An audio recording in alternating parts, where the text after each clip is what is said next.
Hello everyone.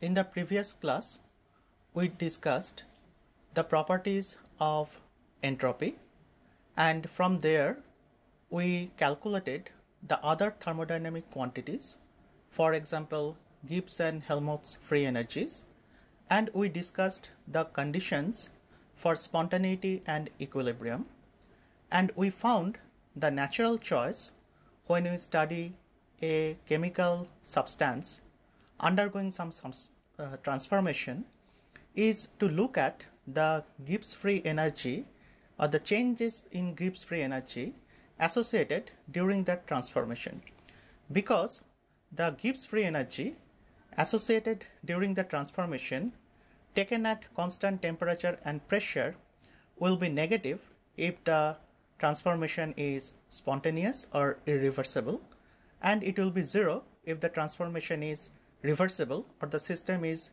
in equilibrium.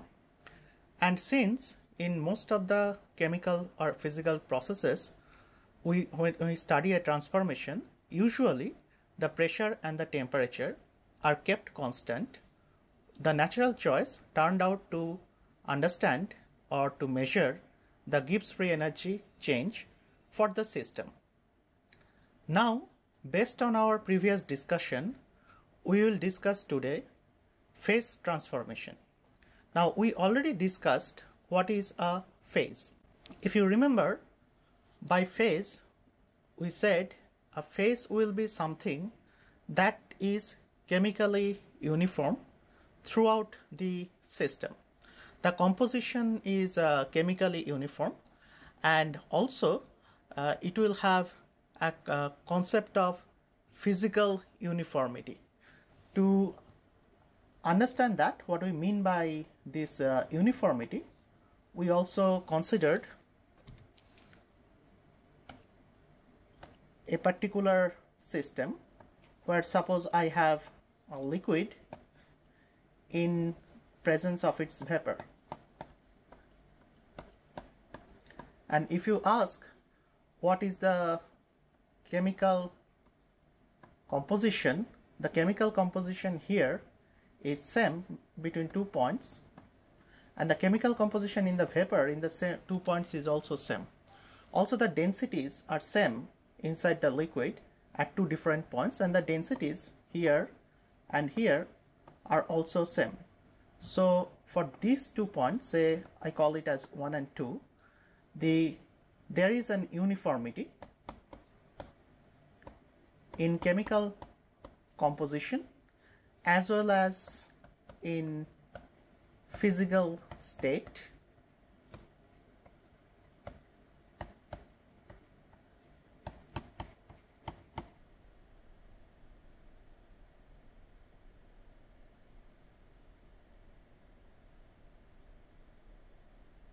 Similarly, there is an uniformity also in the vapor phase.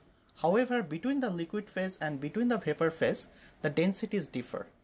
So this is a particular phase, which is a liquid phase in this case, and this is also a particular phase, which is the vapor phase in this case, and in between them there is a boundary. So existence of a boundary, when you do experiments, we'll give an example in a minute, that this existence of the boundary or observation of a boundary which clearly separates the system into two phases is very important. Now suppose we take a substance, say water, and then if we lower the temperature, you know, at 1 atmosphere pressure, if we keep on decreasing the temperature and below 0 degrees centigrade, we'll have ice as the stable form, which means since the condition of spontaneity is change in Gibbs free energy, that should be negative. When the temperature is below 0 degrees centigrade, ice is more stable form, means the free energy associated with water, liquid water, is larger than the free energy associated with solid ice. Similarly, when we increase the temperature of this system, which is liquid water, at keeping the pressure same, say 1 atmosphere, above 100 degrees centigrade, water vapor is the more stable phase than liquid water. So in that case, liquid water will have more Gibbs free energy than the water vapor. So the system will try to minimize its Gibbs free energy. And in the range 0 degree to 100 degrees centigrade, that range at 1 atmosphere, water has the minimum, liquid water has the minimum Gibbs free energy, and that's why we see in that normal room temperature and as well as 1 atmosphere pressure, we always see that water is present in its liquid form. Now the question is, around 0 degrees centigrade, we can make a transformation where ice can melt into water or water can freeze into ice. So the system, water and ice are in equilibrium, which means the Gibbs free energy at that temperature, which is 0 degrees centigrade, at that pressure, which is 1 atmosphere, must be equal. And then when we talk about the phase transformations, we will utilize this condition. Now, the example I gave you is something like an example between a solid to liquid phase transition and vice versa, and a liquid to vapor phase transition and vice versa. Now there can be many other phases also, which we will discuss. There can be some metastable phases also, which we'll discuss when we discuss the phase diagram of carbon dioxide and water also. However, also keep in mind that even when you talk about solid, the solid also can exist in different forms, which are called allotropes, and there can be phase transformation between them. These are not called allotropes, these are called isomorphs. And for example, say carbon, and you know that carbon in the solid phase can exist in diamond as well as in as a form of graphite. Now graphite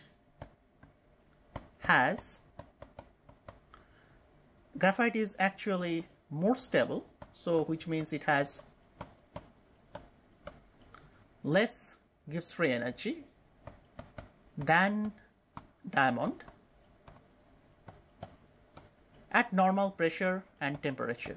So if we keep the room temperature, which is around say 25 degrees centigrade or 298 Kelvin, and if we keep the 1 atmosphere pressure, so then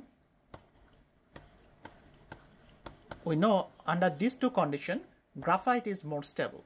But we also see that diamond exists, which means there is a kinetic barrier from going from diamond to graphite. So this kinetic barrier we are not going to discuss about. What we are going to discuss about is only the thermodynamics of the problem, meaning which form is more stable or which form is less stable. We are not going to discuss how one form is going to get transformed or the time scales associated with that transformation. That's a realm of kinetics. But in chemical kinetics, when we discuss, we will not discuss any topic where we talk about phase transition or the kinetics of phase transition. But that's a very important subject. But we'll keep ourselves limited to only discussion on the thermodynamics of phase transition. Now, we discussed when we were talking about the real gas, and remember that we talked about Andrews curves there, and it looked like something like if we draw the pressure volume diagram, and we discussed that there is a liquid phase and then there is a long range on of vapor where the system actually stays in liquid vapor equilibrium, and then eventually there is a gas phase which actually is exists for a low pressure regime.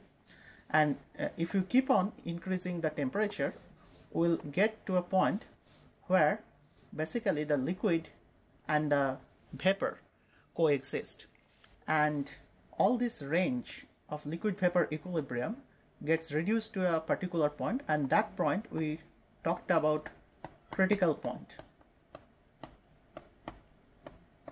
And the critical point happens for a particular temperature. These are all isotherms. So this isotherm, or the temperature corresponding to that isotherm, we called as critical temperature. So if these are the temperatures of respective isotherms, in this case critical temperature is nothing but this point, and the corresponding pressure and the volume we called as critical pressure and critical volume. And we also changed our equation.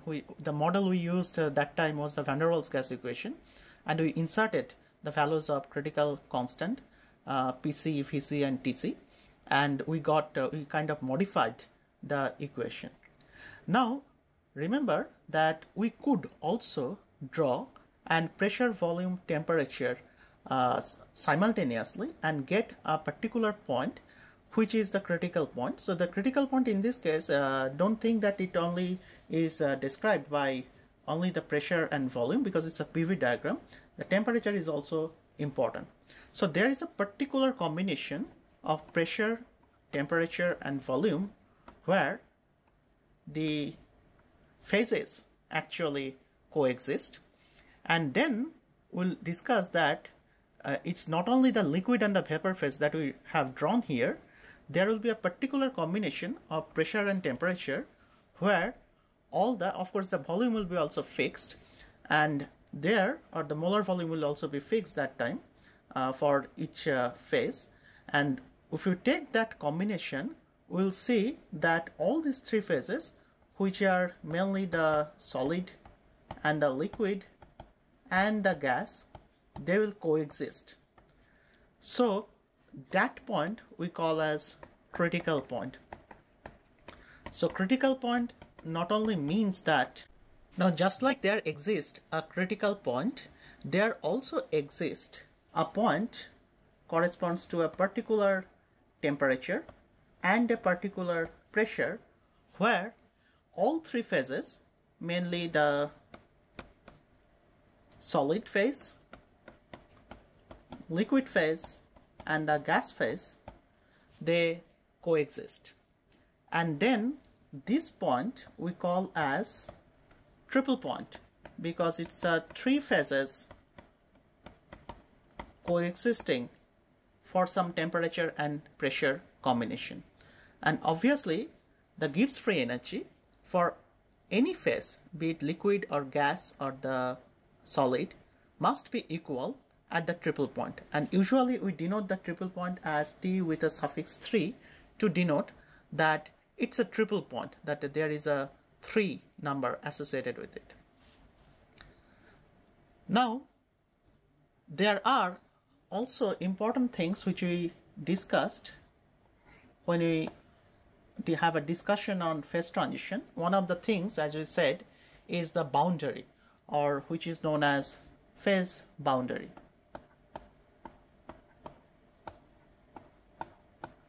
Now this phase boundary is a physical boundary. We'll also talk about boundaries in the phase diagram, which is a pressure temperature diagram. And right now we are talking about only the physical boundary. Now suppose we have water and we are heating the water, then what will happen is that water will evaporate at 100 degrees. At any time temperature, there will be a equilibrium between water and the water vapor. There will be an evaporation, but at 100 degrees centigrade, water will start boiling, and then eventually the water will be transformed into vapor. Now what happens at that point, the vapor pressure of this water vapor equals to the vapor pressure of the liquid, and then this is a condition for boiling. We'll discuss about it. Now consider a physical phase boundary. A liquid is in equilibrium with its vapor. Now there will be a pressure of the vapor which we call as vapor pressure, and under equilibrium condition the if we keep it, if we keep the container as sealed, the vapor pressure will be the pressure exerted on the liquid. Now, if we keep on heating the liquid, there will be a condition, say for water it is 100 degrees centigrade at 1 atmosphere, where boiling will happen, and this meniscus or this physical boundary will slowly and slowly disappear. So this physical boundary, which sometimes is called as a phase boundary, but by phase boundary we will describe the line which actually separates the two phases in the pressure temperature diagram. Now this is a kind of physical boundary right now we are saying, which actually you experience in your day-to-day experience, day-to-day life, and then this boundary gets vanished as we increase the temperature, and eventually this container will be filled with water vapor only. It is above, say, 100 degrees centigrade, and of course at a very the pressure in this case will be very high. If we keep it at a open vessel, like there is no, say for example, there is no the container is not a sealed container, so then the situation will be slightly different. Then when the vapor forms, the pressure will be 1 atmosphere. However, if we make it a sealed container, then the pressure will also build up, and we'll have a very interesting situation where the entire vapor like phase will cover the entire container, but that vapor we usually call it as a supercritical phase. The reason being that the pressure is not 1 atmosphere there, because as you are transforming the liquid, in this case water, into vapor, the pressure of the vapor is increasing, and at a very, very high temperature and pressure, you will see that meniscus is completely vanished, and then a uniform phase appears. Remember that there are two distinct phases here, liquid and vapor, and that disappears, and some kind of new phase appears. So those kind of phases are actually are metastable phases, in the sense that if you had done it in an open container, you will never see that, because you'll always see that during boiling the vapor comes, and then eventually everything will be just water vapor, which will of course escape this container. But if you had done it in a sealed tube or sealed container, you will realize the existence of metastable phases. Now all this discussion, metastable phases, or the triple point, existence of a triple point, and also critical point, which we realized when we discussed Andrews curve. So all these things can be actually plotted in a phase diagram. Now by phase diagram, definitely we mean a diagram which is the variation, how the pressure and the temperature varies for the system as the system undergoes a transformation from one phase to another phase.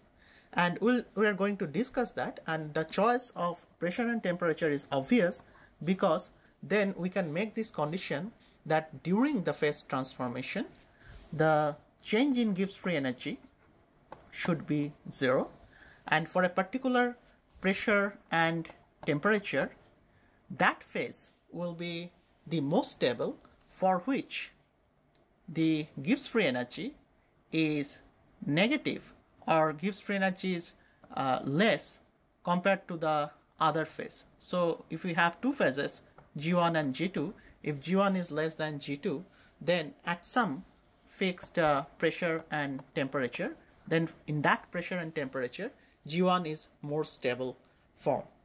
And this can be observed, or this may not be observed. As I said that in normal pressure and temperature, graphite is more stable, but we also see that diamond exists, which means that there is a kinetic barrier, and to make the graphitic like arrangement of carbon atoms from diamond, we need to supply a lot of energy, and under normal temperature and pressure this is not possible. So both forms exist, although diamond has much higher Gibbs free energy than graphite.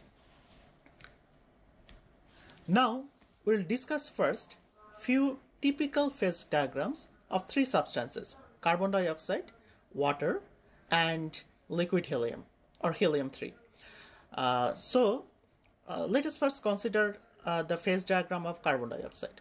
Now on y-axis we have pressure, and on x-axis we have plotted temperature.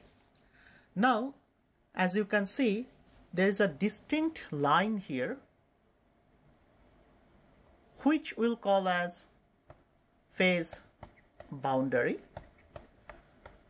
So this is different from the boundary we just discussed. That was a physical boundary which you can see, just like for example, if I have a piece of solid in equilibrium with its vapor, then you can see clearly surface of the solid, that there's a physical boundary.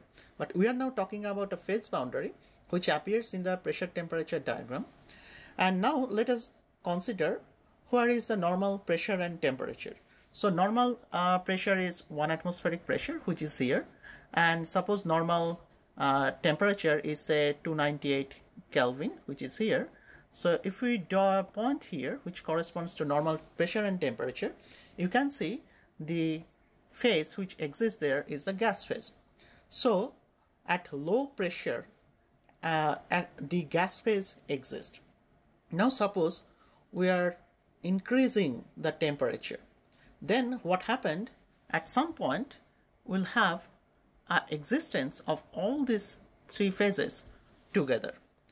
Now before that, let us consider this thing. If we just freeze or lower the temperature of the gas carbon dioxide, what will happen at this temperature, which is 194.7 Kelvin, below that temperature the gas will just form the solid, and you know that that is called dry ice.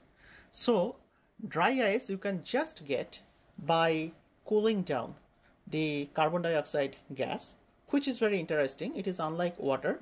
The gas is not going through liquid to solid. The reason being that at 1 atmosphere pressure there exists a phase boundary between gas and the solid. Now that solid, if we again heat up, there will be a temperature where basically we have the gas. So that temperature we call it as a solid to vapor transformation, means actually it's a sublimation temperature. So here for carbon dioxide the sublimation temperature is 194.7 Kelvin. Now suppose we are increasing the pressure. So what will happen? So if we increase pressure, you see that if we start from say here at some point where the pressure is very high, around say above it's actually not to scale, it's say around 60 degree or so, and suppose we start with a temperature of say something around say 300 Kelvin, then we find that of course here also the gas is stable. But if you now cool down the temperature, what will happen? First liquid will form and then the solid will form. Now it behaves very naturally, which we see for ice. However, this happens for a very, very high pressure. So when we use carbon dioxide cylinders for different purposes, carbon dioxide is used as a low temperature matrix. Carbon dioxide is as a inert gas in many chemical reactions to keep that environment. So in those cases we need to carry or transport carbon dioxide. Now if you think that if we carry the gas itself, the gas will occupy a huge volume, so we need to have a compressed condition.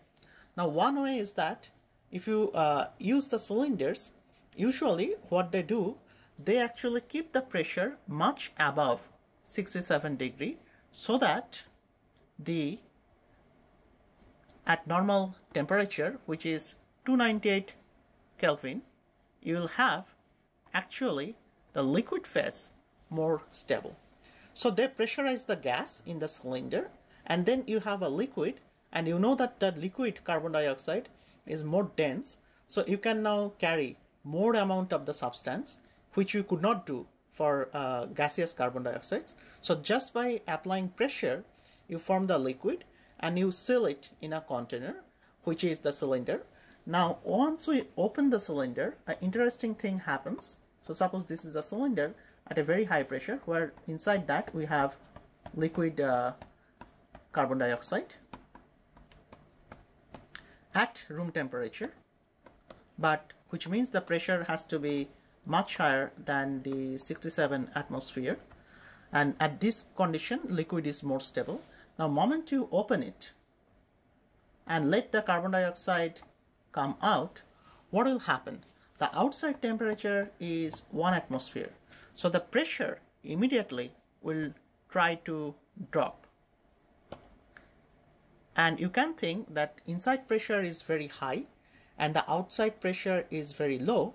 So then the liquid is kind of expands at a very against a very almost zero pressure, and you will see something like a cooling effect, which is nothing but your Joule-Thomson effect, because remember that this is nothing but change of heat capacity, because at constant pressure you have at constant temperature you have you are changing the pressure, and as a matter you are cooling down the gas, and usually that is connected to if you remember that we measured some quantity which is del T del P, meaning as I change the pressure how the temperature drops down, which is connected to the Joule-Thomson coefficient.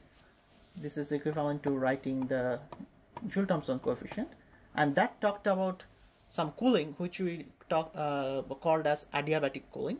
The same thing will happen here, and since now the pressure drops, the gas phase exists and the gas tries to cool down, and if the gas tries to cool down it will directly form ice. So if you open the cylinder, you will see actually the very small jet-like ice is coming up, and this is the reason for formation of the ice. It was initially a liquid phase which were at 67 or more atmospheric pressure, and then all of a sudden if you open the cylinder, the pressure drops down to 1 atmosphere, and then since the pressure has dropped down, there will be an adiabatic cooling, just like Joule-Thomson experiment, and then due to the cooling the gas directly starts forming the solid. So you have to take care when you use these carbon dioxide cylinders.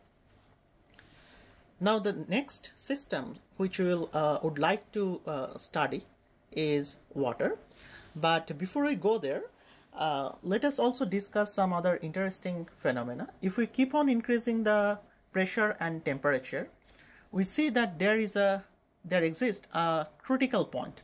Now this critical point is something which we discussed, and CO2 carbon dioxide critical point was very important, because if you remember that Andrews curve, the curves we showed that time were all critical point or critical experiments that were done with carbon dioxide, and that time we said that corresponding temperature is 304.2 degrees centigrade 2 Kelvin, and at that temperature you see that the liquid and the vapor are in equilibrium. They're in equilibrium along this line, so you have to also change the pressure or change the temperature, and above this critical point you have only gas. That was the meaning of the critical point.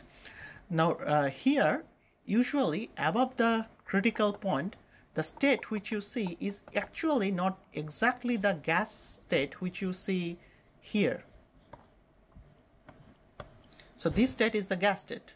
So what I mean is that you had some kind of metastable phase which we call as critical vapor, and that critical vapor exists above critical temperature. So exactly it is something like the same example which we just gave, that if we take water in a sealed container and keep on heating it, then we'll see that the boundary disappears, and then there will be a uniform phase that will appear at a very high pressure and very high temperature. The pressure is getting high because the container is sealed. So as we are heating, we are getting more and more water vapor, and which is increasing the pressure more and more. And that's how we reach the critical state. Now there is also a solid liquid equilibrium which we discussed, but that occurs at a very, very high temperature. Now point here to note that the slope of this curve of this solid and liquid interface, or the phase boundary, is positive, which means the slope is given by nothing but it is the pressure temperature curve. So it is del P del T, keeping the volume constant. So that del P del T V is positive, which means if we increase the temperature, we'll see the pressure is actually increasing, and we'll quantify it in the sense that we'll show that this quantity del P del T at constant volume will be nothing but changes in the molar volume from going from one phase to the other phase. And usually the liquid has more molar volume than the solid. When the solid goes into the liquid, the volume get increased. So that's why the slope is positive. We'll see exactly an opposite effect when we discuss the phase diagram of water, which we are just going to discuss. So this is the carbon dioxide phase diagram. Once again, to summarize, at normal temperature and pressure, the gas form is the most stable, which you can easily see here.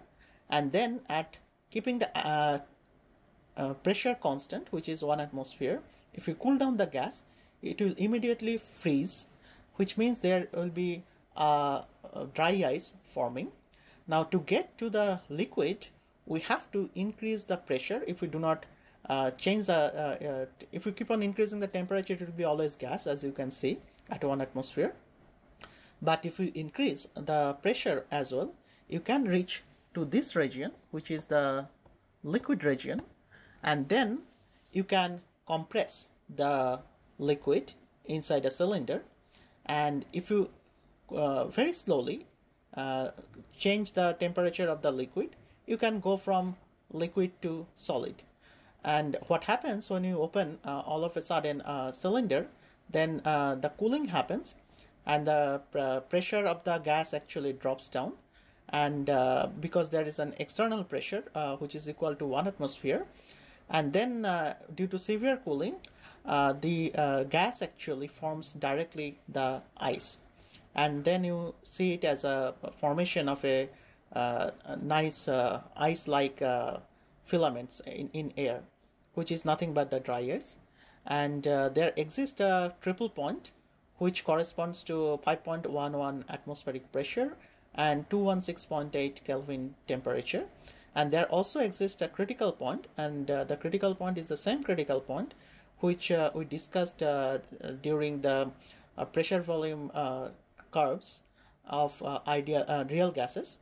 And there we showed that at critical point, we denoted it as the parameters as TC, PC, and VC. Now remember that in that case, we are showing the curve as pressure versus volume. In this case, we are showing pressure versus temperature. And in the pressure temperature curve, you realize that there is a triple point. And again, the choice of pressure temperature naturally follows from the equilibrium or spontaneity condition of the associated change in Gibbs free energy. Now let us look how the water phase diagram looks like. Now for water, it's a very interesting phase diagram. Now if you look at the phase diagram of water, you see that if we draw a line at 1 atmosphere and at room temperature, let us say it is 300 Kelvin, so this line, and 1 atmosphere will correspond to, this unit is Pascal. So 1 atmosphere will correspond to 10 to the power 5 Pascal or so. So the line will be somewhere here. So you can see that the most stable form is the liquid form here. And here we have the vapor form, and here we have the solid form. And this is the boundary which basically separates the liquid from the solid. And this is the boundary which separates from the solid from the vapor. And this is the boundary which separates from the vapor to the solid. So as before, we have a triple point here, which exists around 10 to the power 3 Pascal, and it is close to some 300, it's around 275 or so Kelvin. Now the point here is that at normal pressure, if we cool down the vapor, which is existing here, say at high temperature, above the boiling point of water, and if you cool it down, then you will first experience the liquid form, and then eventually the solid form. In this case, the solid form is called as ice. Now ice, will come to that, can exist in various isomorphs, and as you can see here, there are many isomorphs of ice which are called ice 1, ice 2, something like that, which exists at a very, very high pressure. But usually at a low pressure, ice 1 is the most stable form of the solid phase, and ice 1 is just the ice which we know about. Now, interesting thing is that there is also a critical point, and which we discussed that the critical point has a meaning only when we consider the liquid and vapor equilibrium, and there, as before, there is a triple point. Now if you consider the slope of this curve, which is the solid liquid equilibrium curve, the slope of the curve is slightly negative. It is slightly like this. So the del P del T V is negative, and as we will see that we can connect it to the change in molar volumes. Now for ice, a different thing happens. So when ice melts, you know that ice has a very, very typical structure where it has an open structure. All the water molecules are oriented in more or less in a tetrahedral fashion, where the oxygen atoms are located on the four corners of a regular tetrahedron, and then also the hydrogen atoms are bonded to the hydrogen atoms for one oxygen atom, one water molecule is making a hydrogen bond with the oxygen of the other water molecule, and that's how ice structure is stabilized. But the structure is very much open, so when it forms liquid water, the structure partly collapses, and you know that up to 4 degrees centigrade the structure keeps on collapsing, which means the molar volume of liquid water at 0 degrees centigrade is more than the molar volume of ice at 0 degrees centigrade. So there will be a decrease in molar volume, which makes this slope negative. And after 4 degrees centigrade, again we see the regular behavior, that if you keep on increasing, then the molecules are having more and more kinetic energy, so they go far apart, and then the volume increases or the density drops down, which is a normal behavior. But from ice to water near 0 degrees centigrade, you see a decrease in the molar volume that causes the slope of the curve, the phase boundary between the liquid and the solid phase, to be negative. Now, what do we mean by the different isomorphs of ice is as follows. We see that at very high pressure, we can get different forms of ice. Now, when I say different forms, it's just like graphite and carbon. So you see a different structure of ice altogether. Now, these structures also exist in nature.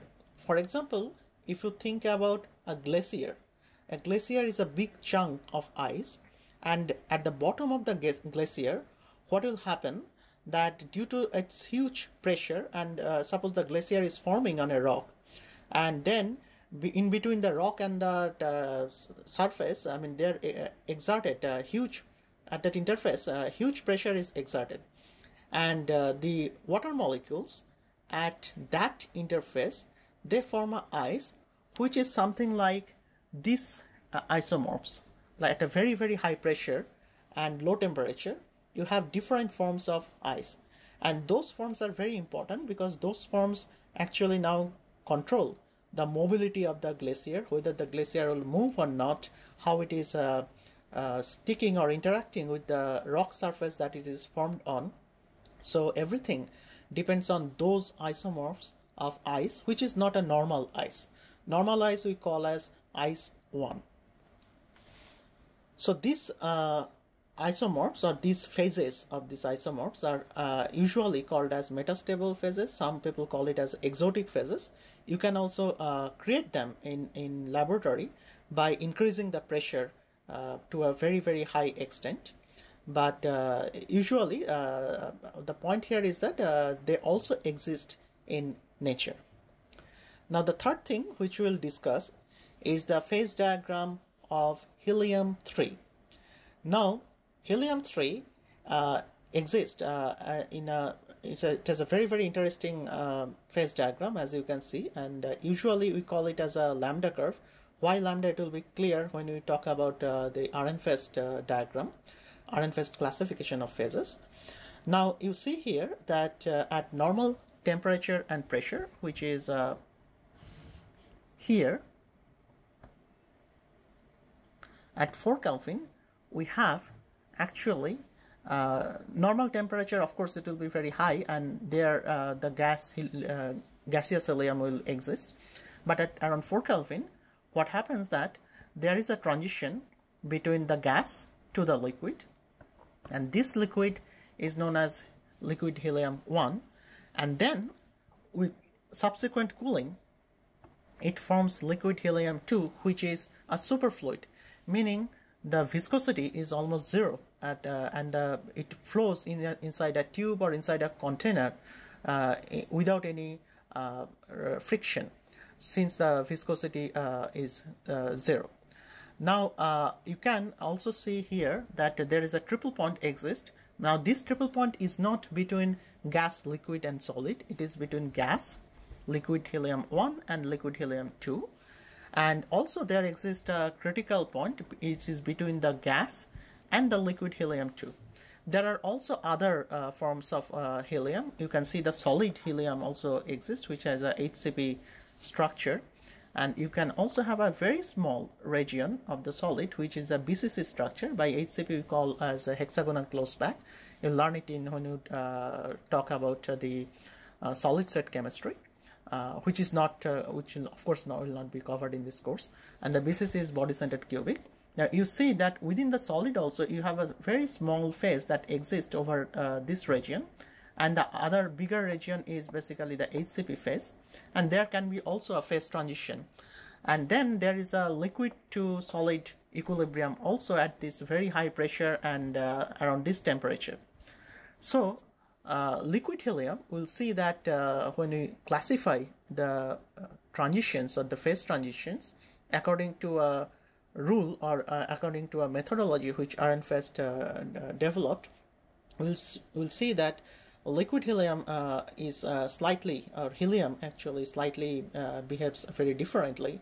It cannot be categorized something like first order or second order phase transition. It has its own unique features. So based on this discussions what we had so far, we'll now discuss the thermodynamics of phase transition. So to summarize what we have discussed so far, we discussed about the definitions, what is a phase, what is a phase boundary, and we also argued that we'll draw a phase transition in a pressure temperature plot rather than a pressure volume plot, because the natural choices when a transformation happens are the pressure and the temperature are kept constant, and the Gibbs free energy during the transformation for the two phases must be equal, Then we'll see it's not exactly the Gibbs free energy. The more useful quantity will be the Gibbs free energy per mole, which is known as chemical potential. And then we'll also discuss that when the transformation happens, or at a particular temperature and pressure, one particular phase is more stable than the other phase. But when it reaches near a boundary that separates the two phases, then both phases are equally stable, which means the Gibbs free energy is neither less or neither more nor more for one particular phase. They are just equal. So these two the substance will exist at the two phases on this surface. So all these lines which we draw, which are basically phase boundaries, if you ask that what happens on the phase boundary, so for example at this pressure, say at this temperature, what happens at that particular pressure temperature combination, we see that the substance actually lies on the phase boundary, or the line which is separating the phases. So both things are possible, or both phases are possible. It can exist either in liquid, it can exist either in solid. So in general, it basically exists as a equilibrium between the two phases that separates those are separated by that line. So we'll now in the next lecture we'll continue on this, and we'll talk about first the thermodynamics of phase transition, where we'll discuss how the chemical potential, or the Gibbs free energy per unit mole, changes as we vary the pressure or the temperature. Thank you.